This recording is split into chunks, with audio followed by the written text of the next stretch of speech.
Hi friends, I'm Sonia and I'm back with a new lesson for you today. So what are we going to talk about today, guys? We are going to talk about expressions with one. Now the word one, it's so common. You know, one house, one dress, one car. We use it to express quantity very often. But have you ever thought of this? The word one is so versatile, it can be used in various ways. And that's why we're going to discuss about different phrases or expressions that we can use with the word one today. Alright, so let's have a look.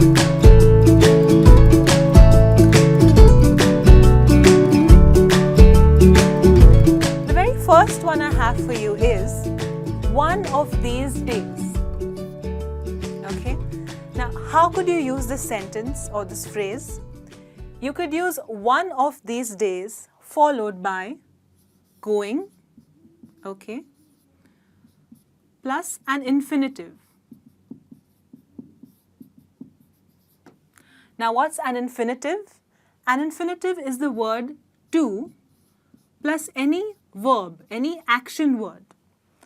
So for someone like me, okay, I tend to mess around the desktop at my workstation a lot. My files, folders are all over the desktop and it looks really messed up, okay. When I want to look for a file, I can't really look for one. It's very difficult. So what I plan to do one of these days is, one of these days I'm going to clean or clear the clutter on the desktop, okay. So if you, over here, if you notice, this is an action or a plan that I'm going to do in some days. After the word going, I've used the word to, followed by a verb which is clear or clean. If, you know, for example, you want to meet a relative or a friend, you could say, one of these days I'm going to meet one of my friends or one of my relatives. So always remember, when you use this phrase, one of these days, to talk about something that you're going to do, you will use the word going and then an infinitive, which is to, followed by any simple verb. The next one is one by one. Okay. Now, in order for me to clear that clutter on my desktop, I need to check the files one by one, which means one after the other. Okay, let me write that down.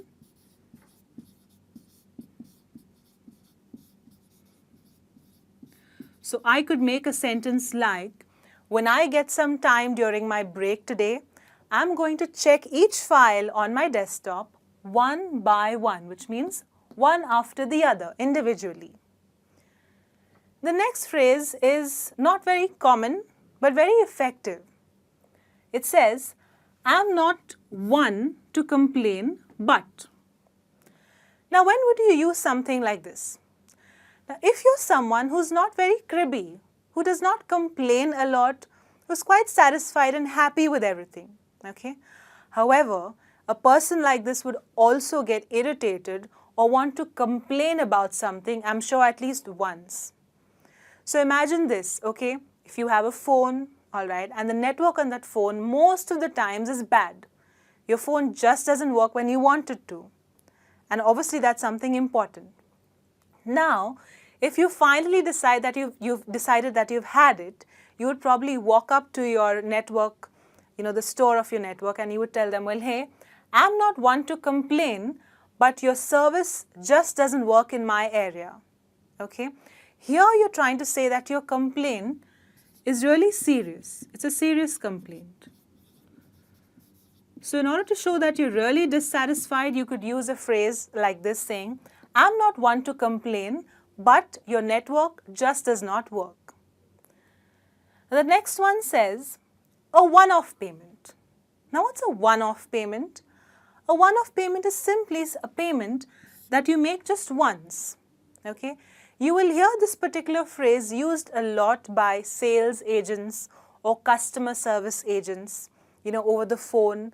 Someone would tell you like, well, you need to make just a one-off payment in order to process this sale, okay? Especially if you are a customer service agent also, you could use a sentence like this on your calls when you're speaking to your customers.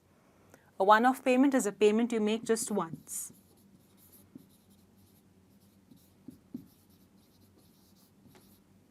There are no installments, just a one-off payment. The next one is a one-hit wonder. Okay. Now, what's a one-hit wonder? This is a phrase, first of all, that you would hear a lot of radio jockeys, presenters, and such people use. A one-hit wonder is basically either a pop singer, a solo singer, or a pop group, or any artist in that sense who makes music, who just made one extremely famous song. Everyone heard this song, everyone loved it. People were hoping for some more songs from such group or such a singer, but that never happened. That particular artist or that group of artists just disappeared off the scene completely.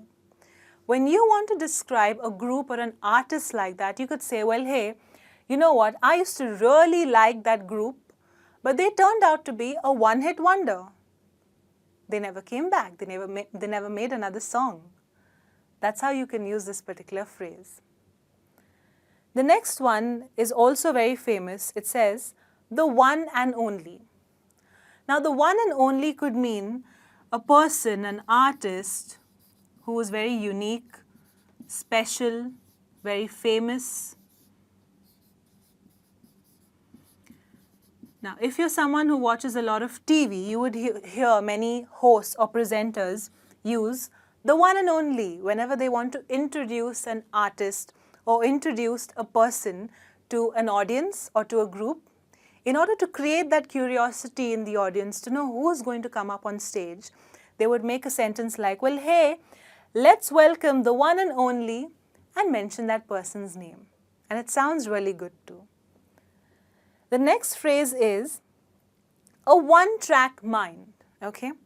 Now, when would I use a phrase like this, a one-track mind? This is when I want to talk about someone who only thinks in a particular way, who can't change the way they think, or they only think about one particular thing. For example, if you know someone who only thinks about sports, who's only interested in sports and nothing else, okay? So you could say that, well, hey, Peter, he has a one-track mind. He only thinks about sports and nothing else, okay? So one-track mind is something where you only think of one thing or of one topic and nothing else. That's a one-track mind. It's quite a catchy phrase, so you can use this one. The next one says, one way of putting it. Now, before I explain this to you, remember that this phrase needs to be used very carefully, okay, because it can sound a little rude. So make sure that your tone is soft, is pleasant, firm, but not rude, okay. So imagine this. If you are, a manager, okay, and you're in a board meeting, and there is a decision that's taken by everyone which you don't really agree with for whatever reasons, okay. However, you need to say that you're agreeing with this decision, all right. So when you're putting across your point, you could say, well, hey, that's one way of putting it. However, I think that this could have been done differently. So here, you're letting the person know that you don't really agree, with what they've decided, but you're just going ahead with it for the sake of it. But remember, you need to make sure your tone is really firm and pleasant when you're making this particular sentence using the phrase like this. So basically, it means to disagree with something.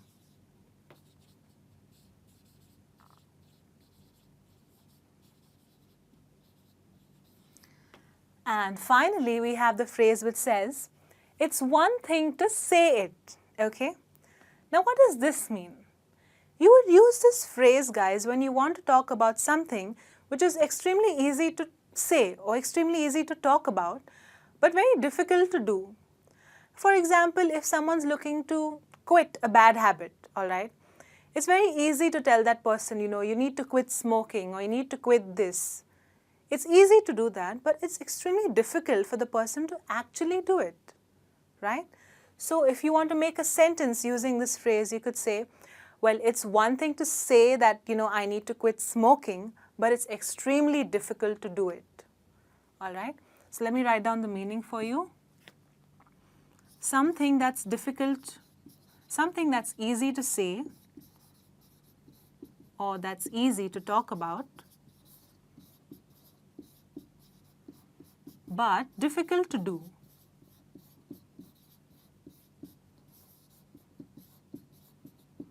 There are many things like this, like smoking or losing weight for some of us.